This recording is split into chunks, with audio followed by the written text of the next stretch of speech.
mais une fois arrivé au sommet, tout n'est pas fini, il faut redescendre. Et la descente est souvent plus difficile que la montée. Souvent, on pense à regarder ses pieds, parce que c'est plus difficile. On n'a pas l'excitation de monter vers le sommet. On a l'impression qu'on a fini la balade une fois qu'on est arrivé en haut, mais c'est pas vrai. Quand j'ai fait le chemin de Compostelle, j'ai marché pendant 3 mois.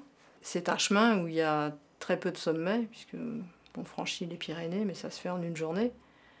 Et la plupart du temps, c'est relativement plat. La seule image qu'on peut avoir du sommet, c'est l'arrivée à Compostelle. Et à l'arrivée à Compostelle, on comprend que en fait, c'est là que tout commence. Un des hébergeants à qui j'avais envoyé un petit mot quand je suis arrivée à Santiago, qui m'a répondu par une question, il m'a dit « Maintenant, que vas-tu faire de ton chemin ? C'est maintenant qu'il commence. » En arrivant à Santiago, où j'ai compris pourquoi j'avais marché tous ces jours. J'avais marché pour trouver Jésus au bout de la route. Cette image de la montagne me parle particulièrement parce que j'ai rencontré personnellement Jésus sur la montagne. Je me suis mariée non baptisée, puisque je suis d'une famille pas du tout croyante. Et j'ai été baptisée ensuite enceinte de mon 2e enfant. Pendant la préparation au baptême, j'avais sans arrêt ce que j'appelle moi des petits clins d'yeux, qui sont des signes de l'Esprit Saint, je pense, qui m'étaient donnés.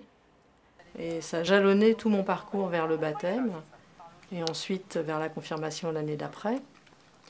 Et puis, une fois le parcours catéchuménal terminé, quand je me suis retrouvée à aller juste à la messe le dimanche, j'avais l'impression qu'il y en avait beaucoup moins, alors qu'en fait, c'est peut-être juste moi qui étais moins réceptive, qui ne les voyais plus, parce que je pense que Dieu était toujours là à côté de moi, jusqu'au moment où, à une messe du dimanche, j'ai répondu à un appel qui demandait des catéchistes, et où j'ai à ce moment-là pris en charge une équipe de jeunes, et où j'ai découvert que en fait, c'était pas si difficile que ça de faire le caté, qu'il suffisait d'être prêt à transmettre ce que je vivais au niveau de ma foi, et pas seulement des connaissances théoriques en fait. Les enfants sont réceptifs à ce qu'on vit vraiment, c'est ça qu'on leur transmet. À la suite du catéchisme, j'ai eu plein d'autres engagements, préparation au mariage, s'occuper des réfugiés sur la paroisse. Mais il y a un engagement qui me tient particulièrement à cœur, c'est notre vie en communauté vie chrétienne. Ce sont des petites communautés qui se retrouvent environ une fois par mois et dans lesquelles on partage sur notre vie.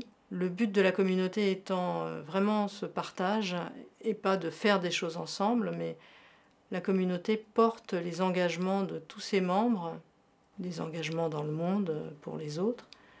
Et nous, dans la communauté, on les porte par la prière. C'est vraiment quelque chose que j'ai cherché pendant longtemps et que je pense avoir trouvé. Je me sens à ma place dans cette communauté-là. Mais voilà, j'ai été baptisée il y a 24 ans.